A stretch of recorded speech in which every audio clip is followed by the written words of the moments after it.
In this episode of the Boundless Life podcast, the dark truth about store-bought wine, Costco hot dogs, and extra virgin olive oil, Metformin and GLP-1 induced muscle loss, and how to biohack surgery recovery, and a whole lot more.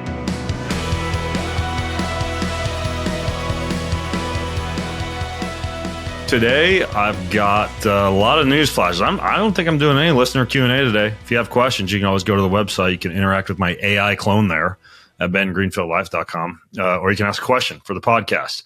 But today, I just got a bunch of juicy crap for you.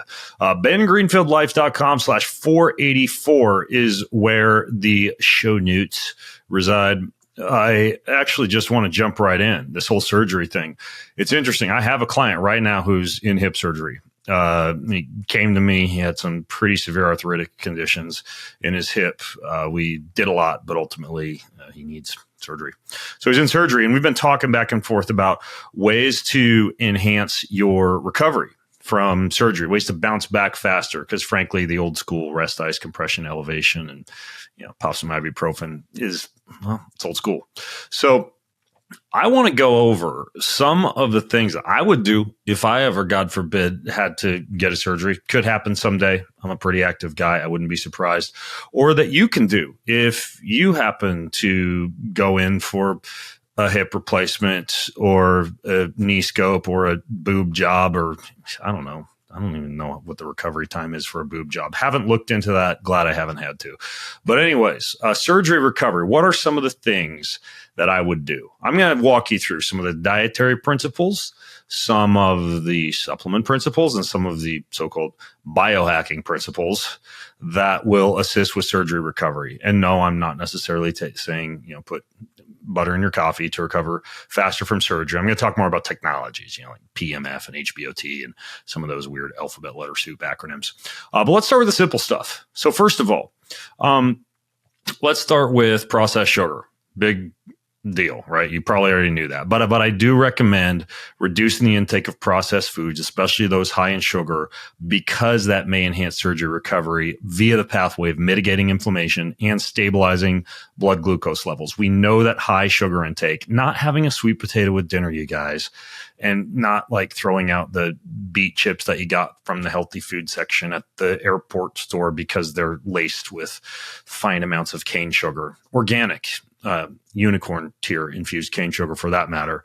But I'm not talking about that stuff. I'm talking about high sugar intake. Okay. I'm talking about soda pops and cake and candy and that whole grain scone frosted with frosting at the coffee shop. High sugar diets can lead to low chronic grade inflammation. That can impair the body's ability to heal wounds and recover from surgery trauma. Research has shown, I'm not just making this stuff up, that hyperglycemia delays wound healing. Specifically, it does that by reducing leukocyte function and increasing oxidative stress. So if you want to reduce systemic inflammation and improve immune function, it would behoove you to eat only sugars that are more complex. Right? Sweet potatoes, yams, beets, maybe some good, healthy, fermented, soaked, or sprouted oats, grains, etc. But I wouldn't focus too much on Twinkies. Speaking of Twinkies, I would also be careful with seed oils. I know they're a hot topic now. Soybean oil, canola oil, corn oil, very rich in omega-6 fatty acids. It's interesting. Bodybuilders way back in the day, I think some of them still do that, will use arachidonic acid to increase inflammation post-workout for better muscle growth. Right? You don't want to reduce inflammation post-workout. It's an interesting theory to just promote it hardcore. But you don't want to promote inflammation when you're trying to recover from surgery. An imbalance between omega-6 and omega-3 fatty acids has also been associated with delayed wound healing and increased risk of complications post-surgery. And you're going to get a lot more omega-6 fatty acids if you're eating a lot of fried foods. I have no problem with you going to the Whole Foods salad bar that features, cold expeller pressed canola oil. It's vegetable oils that have been heated multiple times, exposed to a lot of oxygen and heat and light. And excess omega-6 intake can also lead to the production of pro-inflammatory eicosanoids. And that's an issue. So if you reduce seed oil consumption and consumption of fried foods, especially when you're recovering, I think it's just good for general lifestyle. A lot of these tips are. You'll lower inflammation. You'll create a more favorable environment for healing. All right. So basic, unsexy stuff out of the way. Just don't mainline sugar and seed oils if you're trying to recover well. Bone broth. I would include a cup of bone broth with as many meals as possible. Bone broth is rich in collagen, amino acids like glycine and proline, and minerals that are essential for tissue repair. Collagen is going to provide structural support to skin and connective tissues, which is crucial for wound healing. Glycine can support gut health and reduce inflammation and improve nutrient absorption. A lot of people didn't know that. A little glycine with a meal improves nutrient absorption. We're talking like around 4 to 6 grams. And studies have suggested that collagen supplementation can reduce recovery time after surgery by allowing for new tissue formation and reducing inflammation. You can just, you don't have to like buy a whole chicken or two and get out a crock pot and, hobble around the kitchen in your crutches, making your own bone broth. You can quite literally just buy it from the grocery store. We buy the Kettle and Fire brand. There's other brands out there, good organic bone broth. There's even bone broth powders now. A company called Ancient Nutrition makes a good one. But bone broth would be a good idea. Of course, you could just supplement with collagen, right? That's not a bad idea. I don't put that in the whole food category, but collagen is the primary structural protein in connective tissue, skin, and bones.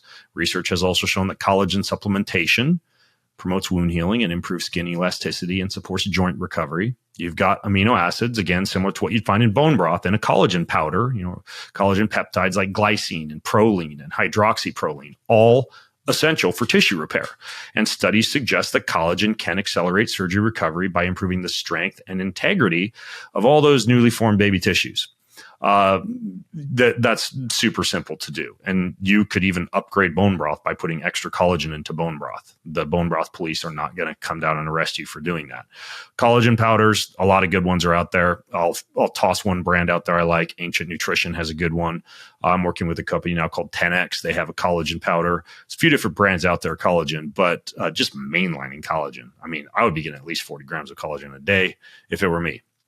Next, what kind of diet do you follow overall? And obviously, based on biochemical individuality, different diets are going to be right for different people. There's genetic factors, there's blood factors, there's gut factors, there's brain factors. But in general, if I were going to get surgery, I would follow something pretty close to what is called the Paleo autoimmune diet, or also known as the AIP. That diet focuses on nutrient-dense, anti-inflammatory foods, while simultaneously eliminating potential allergies and irritants or intolerances or plant chemicals that might in high doses promote inflammation. So we're talking about being careful with soy, grains, dairy, eating like a caveman, but a modern caveman, right? Tubers, meat, bone broth. Dairy is kind of sort of okay if it's fermented and really organic and good natural dairy. But in most cases, even that's something that's limited compared to protein and healthy vegetables and healthy fats on a paleo autoimmune diet. Shout out to a former podcast guest of mine, Mickey Trescott, who has the Paleo Autoimmune Diet book and cookbook. You can get them on Amazon. It's just a great diet for reducing inflammation, for improving autoimmune symptoms, and providing essential nutrients for tissue repair and reducing the risk of post-surgical complications. Super simple. It's one of the few elimination, mildly restrictive diets I know of that also doesn't taste like cardboard, or as I've been known to say, the foul dung of Satan. So paleo autoimmune diet, that'd be another one that would fall from a dietary standpoint. Now let's jump into certain nutrients while we're on this nutrient category. I mentioned collagen. Yes.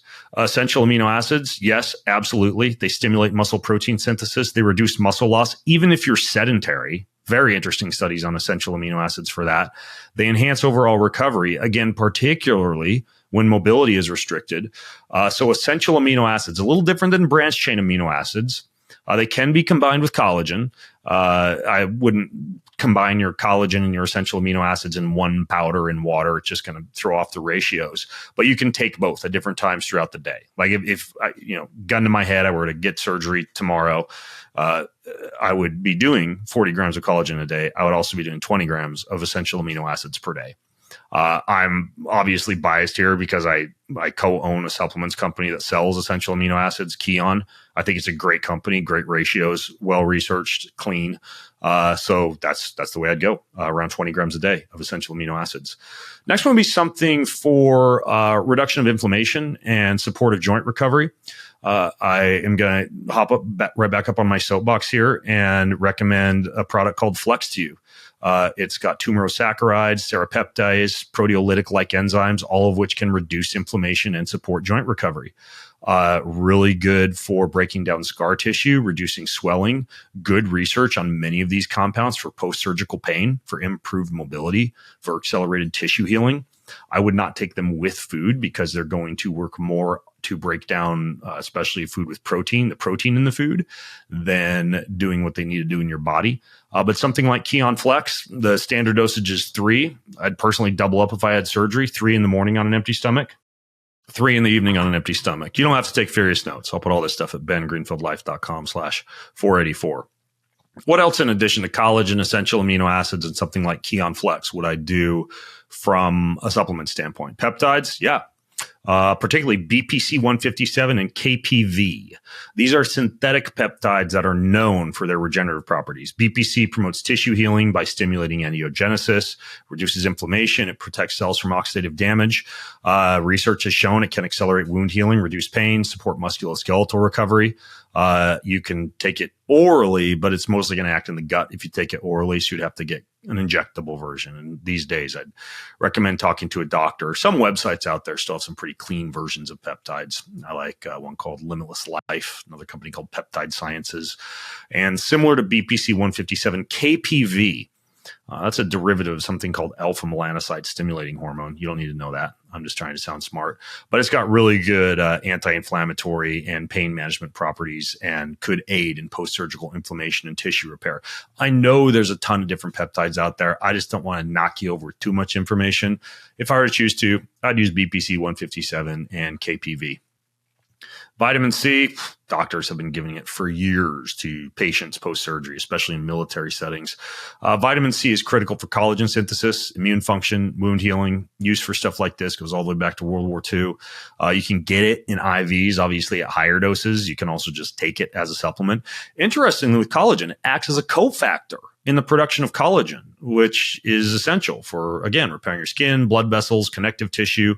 Vitamin C itself can accelerate wound healing and reduce infection risk, which is nice if you've been in a clinic or in a hospital. And deficiencies in vitamin C have been shown to delay recovery, which could make inadequate post-surgery results, right? Result in inadequate post-surgery results. So high vitamin C intake, it's tough to not get disaster pants if you're taking more than about 2 grams of vitamin C. I would take 5 to 6 grams, just spread it out throughout the day. If you can get a vitamin C IV, great. I mean, those go up to like freaking 100 grams. There's a lot of vitamin C in those. Throw a brand out at you. A company, Jigsaw Health, they have something called Adrenal Cocktail. It's a blend of vitamin C and minerals, a little powder packet. You can put it in water. It tastes pretty good. That'd be a good option. So vitamin C, definitely include that. Hydrogen. Now we're getting into the sexy stuff. Molecular hydrogen, or H2. That's a very potent antioxidant. It reduces oxidative stress and inflammation by, you can probably hear my dogs in the background, probably UPS. Sorry.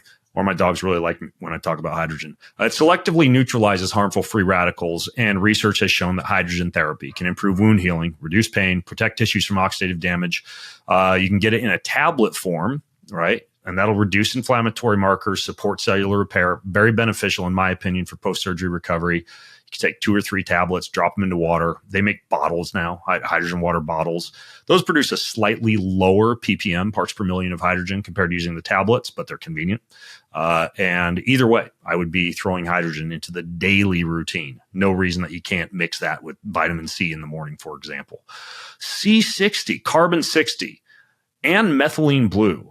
You know, these you don't hear talked about as much. And these are part of the so-called mitochondrial triad, right? Where you combine C60 and methylene blue with red light therapy for really good mitochondrial health. I think it's a great idea, right? Not only do I think full body red light therapy is fantastic for supporting collagen and elastin production, for speeding up your healing time post-surgery. It's been shown to enhance mitochondrial function, promote the synthesis of ATP, promote collagen synthesis, again, throwing that in there with vitamin C with your collagen intake.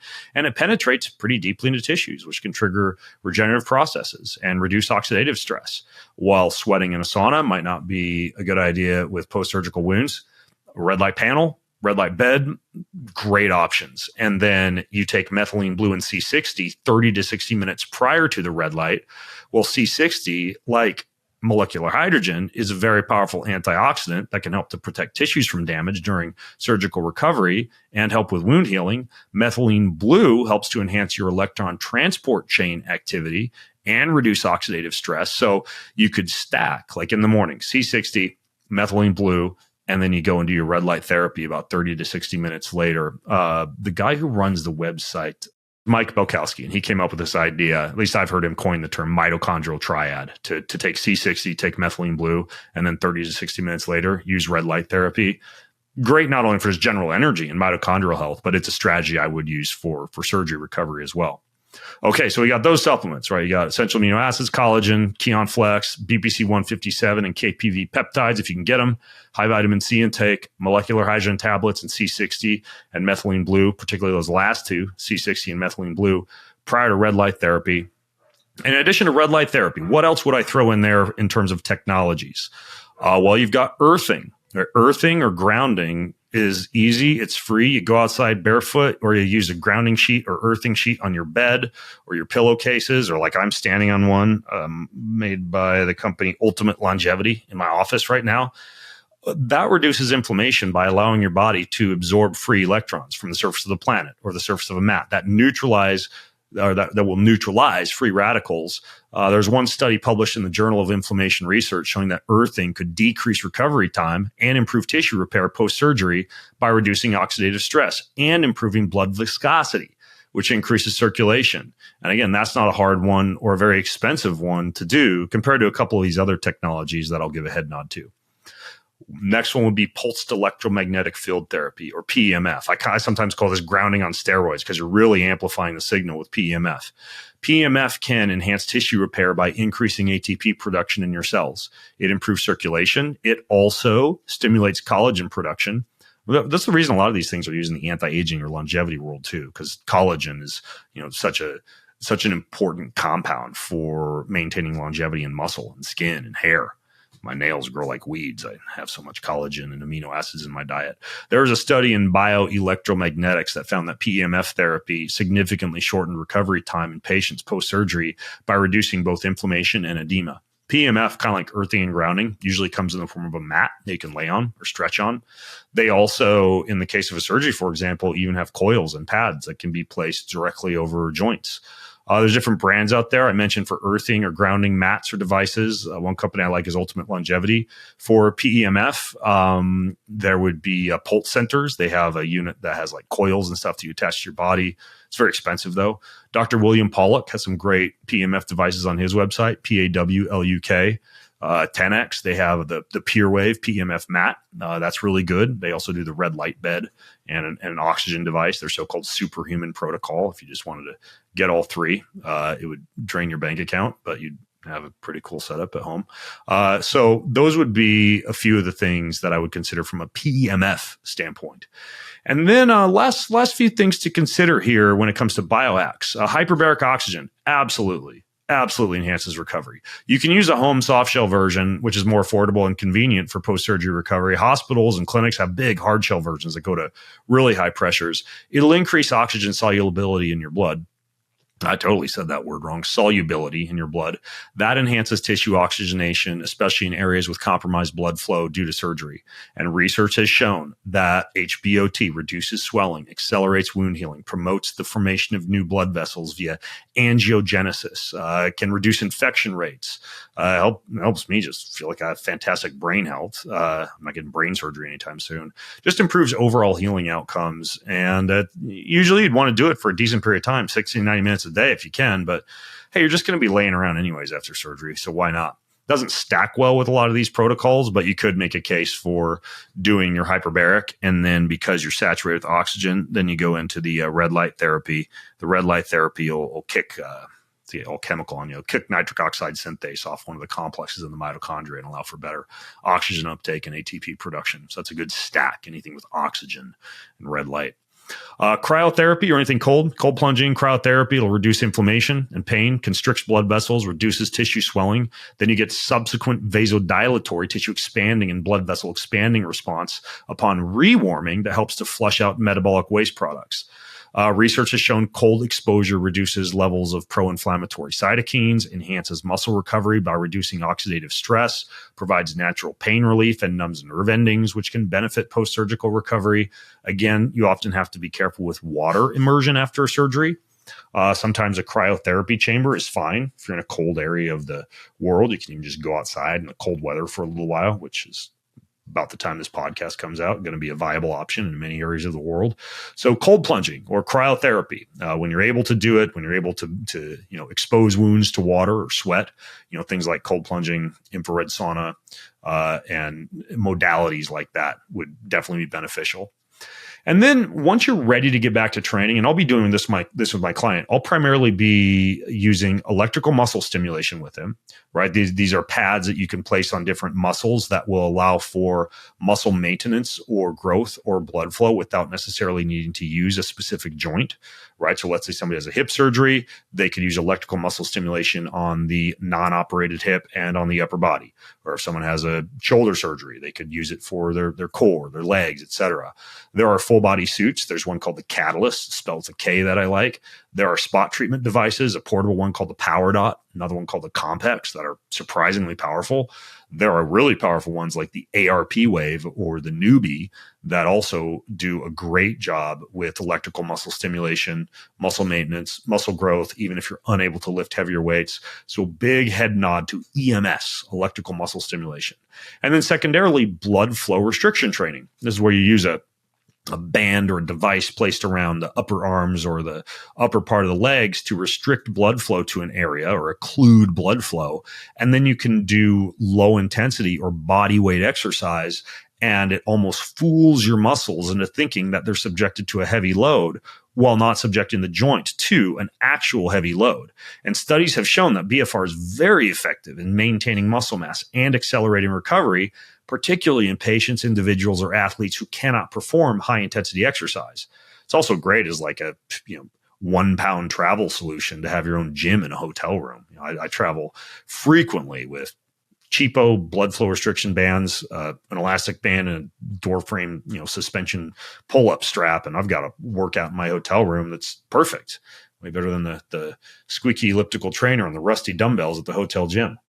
So both electrical muscle stimulation and BFR training are modalities that should allow you to get back to physical function and working out more quickly after surgery without risking post-surgical damage to a joint that's been operated on. So just fed you through the fire hose there, but on a typical day, just to go through a summary of this, right? You reduce your intake of processed foods, sugars, and seed oils, have a cup of bone broth with each meal, and follow something like the Paleo autoimmune diet. Then you're taking some collagen, some essential amino acids, some peptides like PPC 157 and KPV, and vitamin C, hydrogen, C60, and methylene blue. You're from a biohacking standpoint, trying to get 20, 30 minutes of full body red light therapy per day using red light panels or red light bed. You're using PMF, around 20 minutes of PMF a day, or 20 minutes of grounding or earthing a day, or both. 45 to 90 minutes of hyperbaric oxygen each day. Once movement allows, based on wound healing or movement restrictions, electrical muscle stimulation, blood flow restriction band training, infrared sauna, and cryotherapy or cold plunging. And I think that if you were to do a lot of these things, I'm not a doctor, don't misconstrue this as medical advice, but those are some of the things that I would definitely look into. Also, a fantastic book. Shout out to Dr. Stephen Hussey, a former podcast guest of mine. He wrote a book called Pain Sense, and he gets into the piezoelectric potential of tissue and how things like, water, sunlight, and different often lesser talked about modalities to reduce pain and allow for faster healing can really move the dial here as well. So his book is called Pain Sense. I'm going to be interviewing him soon, but it'd be a good book to check out as well if you were recovering from surgery. So I know a lot of things to consider there, but those are my surgery biohacking recommendations. If you have your own to add, or you want to kind of look through a list of some of the things that I just talked about, just go to bengreenfieldlife.com/484. That's bengreenfieldlife.com/484. Now we're going to move on. There's a former podcast guest of mine. He's known on Instagram as the mass spectrometry guy or the mass spec guy.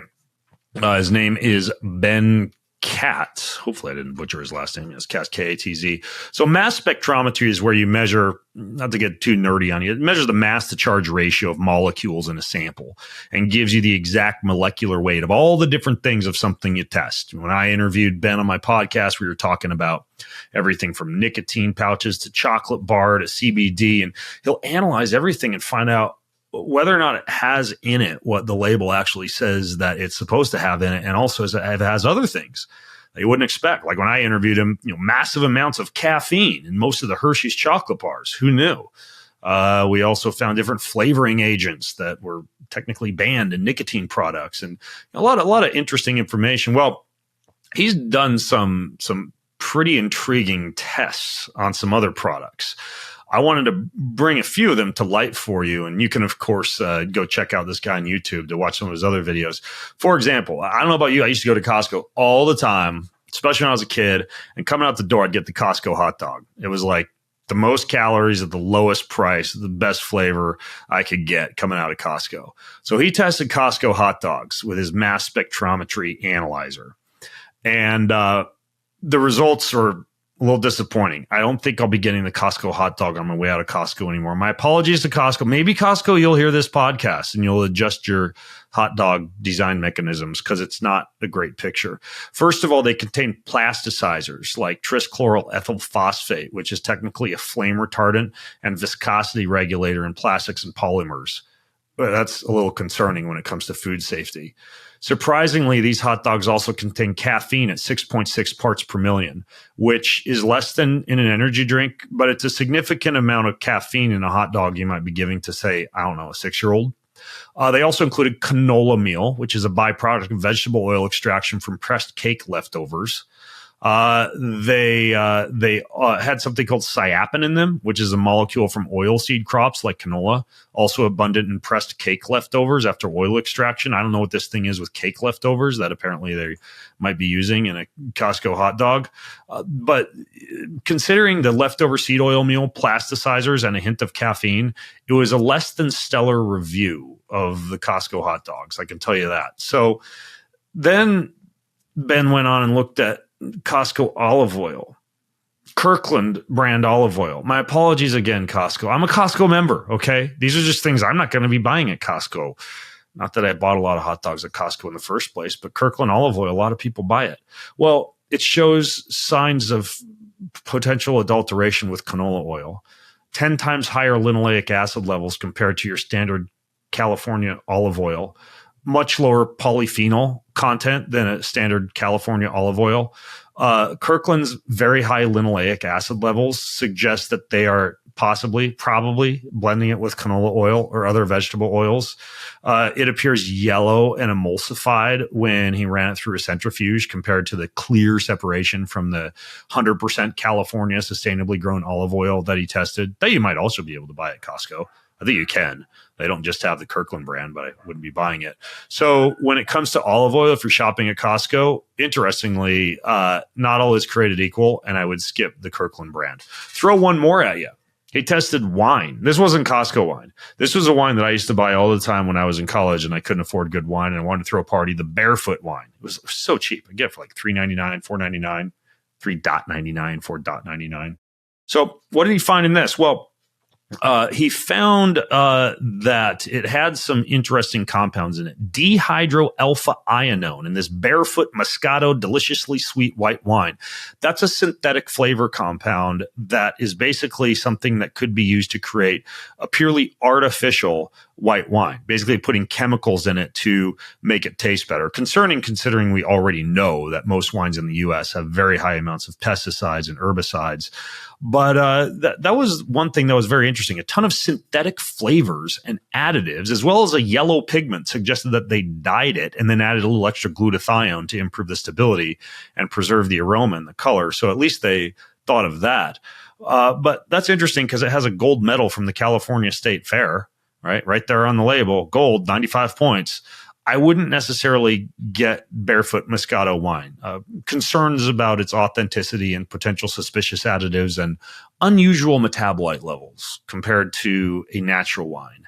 So that's just a flavor of the type of stuff that Mr. Mass Spec is putting out, Mr. Ben Katz. So shout out to Ben for analyzing all this stuff. Bookmark or subscribe to his YouTube channel. I'm not affiliated with him at all. I just think it's fascinating. He's able to go in and, as a third-party independent analyzer who's not necessarily getting paid to do this, besides probably ads on his social media or something, is finding out some stuff that serves us well when it comes to making healthier food choices. So definitely just don't get a Costco hot dog drenched in Kirkland olive oil and wash it down with a glass or two of Barefoot Moscato wine. Wouldn't be a good idea. Don't do that. You don't need to do that. So and check out my interview with him. I'll link to it in the show notes at bengreenfieldlife.com/484. All right. Next up, new study on creatine. They compared creatine, which a lot of people take. I take creatine every day, 5 grams of creatine. If I'm sleep deprived or need a mental pick me up, 10 to 15 grams. Don't take 10 to 15 grams all at once. You'll paint the back of the toilet seat. You got to split it in the multiple servings throughout the day. But there's so many forms of creatine out there, and people say, oh, my creatine is so much better. I got the creatine mega or the creatine hydro or the creatine this or that. So this new study in the Journal of Physiology Research looked at supplementing with creatine monohydrate, right? Just like dirt cheap standard creatine monohydrate, easy to find, easy to get, or creatine hydrochloride. And then they compared it, the two forms of creatine. And then they had participants consume, one group consume these supplements. They had a group of 40 people and perform resistance training for 8 weeks. And then they measured them after the resistance study. They found that creatine hydrochloride, despite based on my little bit of amateur shopping, costing anywhere from 2 to 4 times that of creatine monohydrate, resulted in absolutely no better benefit on strength, hypertrophy, hormone responses, anything that they looked at compared to just plain Jane creatine monohydrate, yet again showing that often paying for the fancy stuff is not necessarily something that you need to do. And this got me thinking more about creatine because of some creatine gummies that got sent to my house. And I'm hearing more and more people talking about creatine gummies now. So this is kind of interesting. There's a journal that I occasionally read called Nutri-Ingredients. And they had a report in which they looked into creatine gummies, the supplement manufacturer called Now. They tested a bunch of creatine gummies, and they found that half of the creatine gummy brands out there failed to meet the dosage claims on the label. And furthermore, and this is a little bit concerning, creatine can break down into something called creatinine, okay, when it's dissolved in water. So if the creatine remains dissolved for a long time in water, like you mix up a creatine monohydrate smoothie, you forget to drink it, you finish half of it the next day, it's not going to have much creatine in it. It's going to have relatively useless creatinine in it. Now, contrary to popular belief and contrary to what I think I've been guilty of saying in the past, creatinine is not going to harm your kidneys, but it is expensive pee. And then creatine will also break down if it's exposed to higher temperatures or a low pH environment. Considering the process of making a creatine gummy requires water, often acidic components like citric acid for flavor, there's great potential for degradation over time. And sure enough, this is what they found. Now evaluated a total of 12 creatine brand gummies on the market using high performance liquid chromatography, not mass spectrometry, but high performance liquid chromatography is another good way to test. It's basically an analytical chemistry technique that separates compounds in a chemical mixture using pressure. Pretty gold standard way to look into something. And so even though a dosage of 5G was often on the label, 5,000 milligrams, 5 grams, which I recommend, tested samples claimed anywhere from 750 to 5,000 milligrams per serving, but a lot of them were way off of that. And instead, it looked like a lot of the creatine was likely breaking down into creatinine, which is a reasonable proposition based on the idea that you need water and you got to dissolve the creatine to make a creatine gummy. Now, creatinine is biologically inactive, right? It's not going to really give you any strength or power benefits or anything like that. It is a normal byproduct of muscle metabolism, right? This is why if you go and lift weights and you get a blood test and you have elevated creatinine, the doctor might tell you your kidneys are in trouble. Could just mean you worked out the day before. They don't cause kidney damage on their own. They could indicate kidney harm if you had really high levels and you hadn't worked out. But it still means that creatine gummies could be a total waste of your money. Now, I realize a lot of people out there are taking creatine gummies. For example, shout out to Dan McCormick. He's got a company called Create. They make a creatine gummy. And he informed me that creatine can degrade in water. Often takes days or weeks. It doesn't instantly degrade into creatine. And I've never said that. It will start to degrade, though.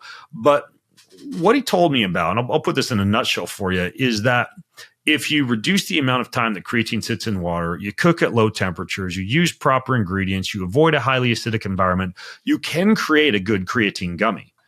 What I want to make sure you guys know is that if you're using creatine, using a gummy, you do need to actually ask the company for a certificate of analysis, or go to this analysis that I will post in the show notes that shows some of the brands that this Now Foods actually tested for creatine, because a lot of them you're going to get expensive pee and waste your money. I guess they taste good. You're getting calories at least.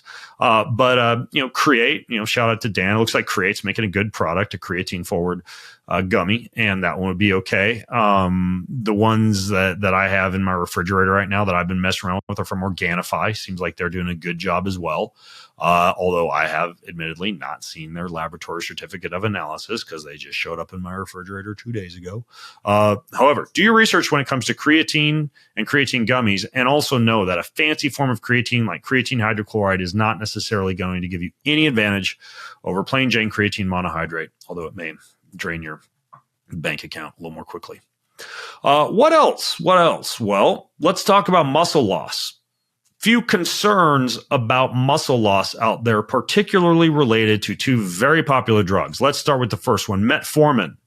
This was published in the Journal of Sarcopenia Muscle. Metformin induces muscle atrophy by transcriptional regulation of myostatin via HDAC6 and FOXO3A, but you don't necessarily need to know all that alphabet letter soup stuff. So, well, the drug Metformin is something a lot of people know about, right? One of the oldest and most widely used drugs for diabetes worldwide, often the first line of therapy, because its mechanism of action and its side effects are fairly well known. Up to 90% of type 2 diabetics take Metformin. And the thing that happens when you take Metformin is it inhibits what's called complex 1 of the electron transport chain. That can result in the buildup of lactic acid. And it also allows for the activation of an enzyme called AMPK, the same enzyme that's activated by endurance exercise or training in a fasted state or calorie restriction or a low-carb diet.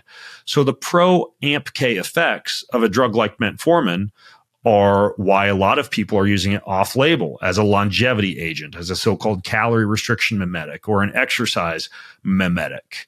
And when you increase AMPK activation, you also increase fatty acid oxidation, which is another reason a lot of people who have type 2 diabetes are interested in it. The idea being that burning a lot of fat would help you to become more lean and help with the control of diabetes.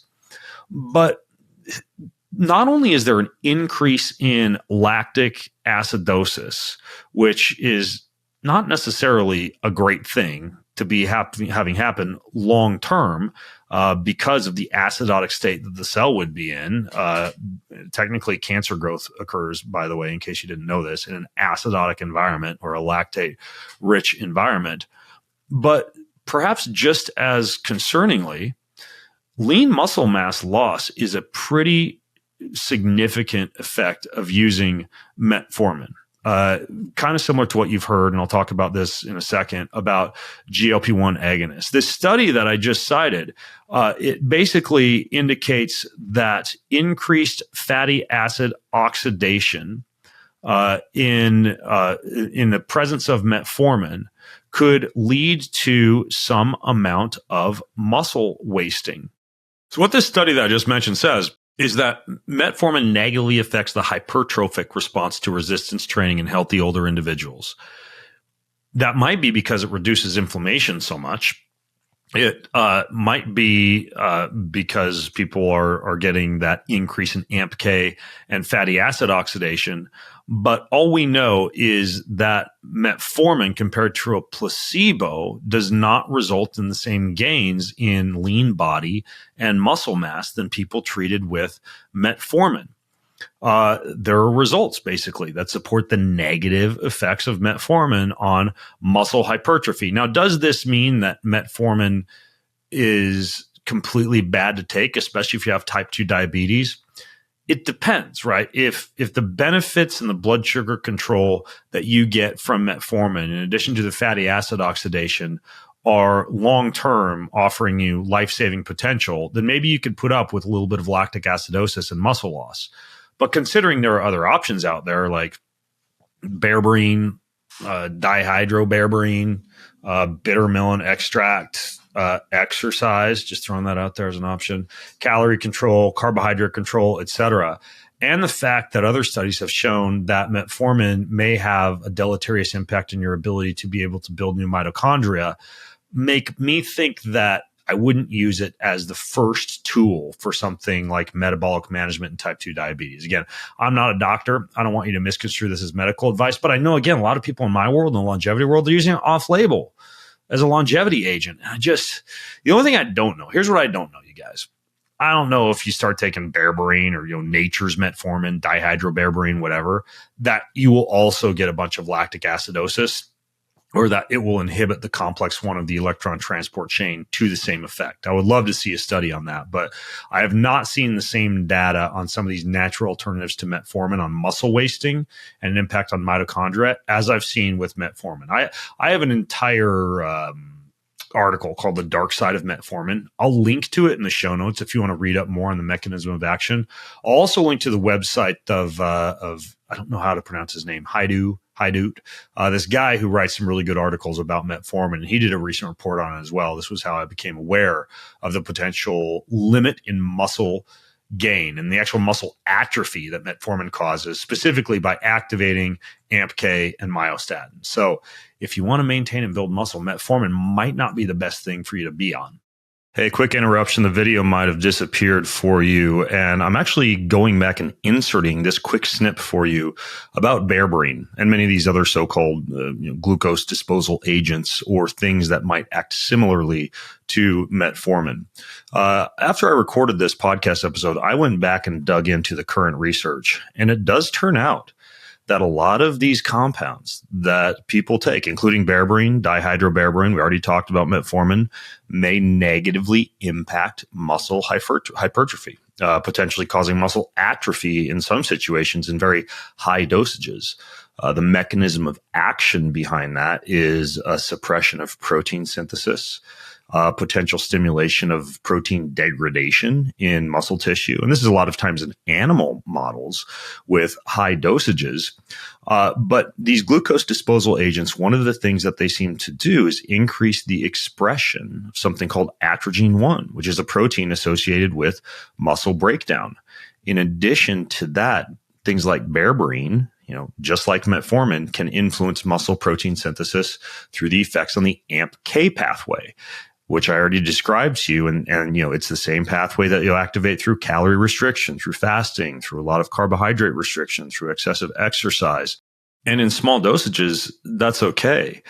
But if you're constantly going low sugar disposal agents, basically keeping blood sugar low or controlled at all costs, that might actually be an issue when it comes to building muscle. I mean, we know insulin, for example, is very anabolic. Your goal is not to suppress insulin all the time, but to have good surges of it when necessary for anabolism. Same thing for cortisol, right? That's why we exercise. You look like you're going to get, nuked by a tiger right after you've worked out. I think I just combined metaphors there, but your muscles look like World War II. You look like you've been running from a lion or a tiger. And, if I think I heard one person put it this way, if, you were sitting at your desk and all of the things that occur when you exercise, increased blood pressure, increased heart rate, increased blood sugar, increased cortisol, increased breath rate, massive increase in body temperature were to occur if you were sitting at your office, they'd take you to the hospital. right? But instead, brief surges of that with exercise seems to promote strength and longevity when not done in excess. So similarly, I don't think that we should be focusing myopically on controlling blood sugar with all these different supplements that we might take before a carbohydrate-rich meal. If we're taking very high dosages, and man, when I look at the research, the dosages widely vary.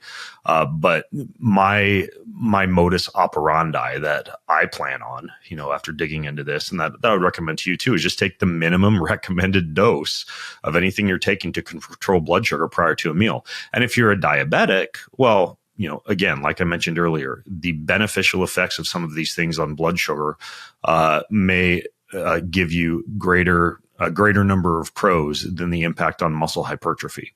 But I'm still not as big a fan of metformin, and I will use less or recommend that folks are careful with the amount of glucose disposal agents that they use. Eat enough protein, lift weights, blah blah blah, but just don't just don't chase low blood sugar and low insulin myopically. There are times when surges are necessary, right? Humans do well on feast, fast, growth recovery cycles. Finally, the last thing I should mention is that if there's positive effects on blood sugar control from supplements like this, that could indirectly support muscle growth by improving overall health, ability to hit the gym, energy levels, insulin sensitivity. So we need to bear that in mind as well. I just want to make sure we have a balanced approach when it comes to some of these compounds. Similarly, it appears that now we know from a standard dose of a GLP-1 that a ton of muscle loss and even cardiac muscle loss occurs from standard dosing with GLP-1s. And if you go and listen to my interview with Tina Moore, you'll hear about how microdosing with GLP-1, and I've tried that, can help you to control appetite pretty significantly without a lot of the deleterious side effects, including muscle loss that we're seeing with these GLP-1 agonists. So there are a couple of papers, one called Semaglutide Reduces Cardiomyocyte Size and Cardiac Mass in Lean and Obese Mice. Another one called The Effects of Medically Induced Weight Loss on Skeletal Muscle. And the long story short is that in some cases, nearly half of the weight loss that people are getting from using a common GLP-1 drug is from the loss of skeletal muscle mass. Now, in addition to that, there's now headlines that these GLP-1 agonists that are shrinking waistlines are also shrinking the human heart, right? Not just these other muscles, but actual cardiac muscle tissue. So this was in rodent models, and granted, in not all cases are mice little humans, but the researchers in this study found that heart muscle decrease in both obese and lean mice. This was a systemic effect observed in mice that they then confirmed in cultured human heart cells. Right. So not only are you losing muscle mass, but you're losing cardiac muscle mass. And this rate of muscle decline is significantly higher than what is typically observed with a normal calorie reduced diet or aging, and could, of course, lead to a host of long-term health issues. Right. As we've heard from Gabriel Lyon, the muscle centric medicine doctor, loss of muscle is not just loss of strength or loss of the ability to look good in your bikini or whatever. Right. It's decreased immunity. It's increased risk of infections. It's poor wound healing. Right? Muscle stores important building blocks, amino acids that the body uses when you're sick, when you're stressed, when you're injured, to repair and to maintain strength. It also helps to play a huge role as a metabolic sink in managing blood sugar, which could help to prevent diabetes and maybe keep you from having to take metformin, speak of the devil. Muscle even releases these special molecules that, you're probably hearing more and more about, called myokines. Myokines are signaling molecules that help other parts of the body to fight infections and to support your immune system. So preserving muscle is a pretty good idea. And I'm just seeing more and more people who look lean and gaunt. And I'm not saying they are, but I suspect they are on GLP-1 drugs like Ozempic and Wegovy and Mounjaro. And yeah, you don't have to throw these drugs under the bus. You can use smaller amounts. I said in the past, you can eat enough protein, but I took a standard dose for a while. You don't want to eat protein. Screw that. Like, you sit down to ribeye steak, you're not even interested in it at all. It's like something's broken in my brain. Why do I not want this beautiful ribeye steak or, protein smoothie bowl that I would usually just mow down in no time flat because of these GLP-1 drugs? So just telling someone eat lean protein Oh, and then go lift weights while you're nauseous and have diarrhea. Right. Looks good on paper, but doesn't work on the streets. Instead, I suggest smaller doses of these. And there are other things that can mimic GLP-1 or trigger GLP-1, Akkermansia, what's a company I interviewed? Calocarb. They have a very bitter-like molecule that can help with appetite cravings and carb control, exercise, cold. There's some things that can help a little bit. And I say cold. I realize some people get out of a cold plunge and want to just like eat everything in sight. For me, it suppresses my appetite. So, and that's purely anecdotal, not based on research. But anyways, the long story short is two very commonly used drugs, GLP-1 agonist and metformin, appear to be bad news bears when it comes to muscle maintenance. And so I would be very careful with these, and potentially even use smaller dosages. And go listen to my podcast with Tina Moore regarding GLP-1 drugs, and go read my article, The Dark Side of Metformin, when it comes to more on metformin. I feel like I just fearmongered you for the past hour. I mean, hopefully the surgery recovery stuff helps, but now everybody's going to be like super nervous about Costco hot dogs and metformin and GLP-1 drugs. Maybe you should be. I don't know. I'm just putting the information out there, my friend. So bengreenfieldlife.com/484 is where you can access the show notes, the surgery recovery notes, just everything I mentioned. I try and do a really good job with the show notes. You can also go to bengreenfieldlife.com, leave a question for the podcast. Do me a favor. Give me a rating or a review wherever you listen to the Boundless Life podcast, the new title again. And thank you so much for listening. I really appreciate you. Have a fantastic day. Do you want free access to comprehensive show notes, my weekly roundup newsletter, cutting edge research and articles, top recommendations from me for everything that you need to hack your life, and a whole lot more? Check out bengreenfieldlife.com. It's all there. bengreenfieldlife.com. See you over there. Most of you who listen don't subscribe, like, or rate this show. If you're one of those people who do, then huge thank you. But here's why it's important to subscribe, like, and or rate this show. If you do that, that means we get more eyeballs, we get higher rankings, and the bigger the Ben Greenfield Life show gets, the bigger and better the guests get, and the better the content I'm able to deliver to you.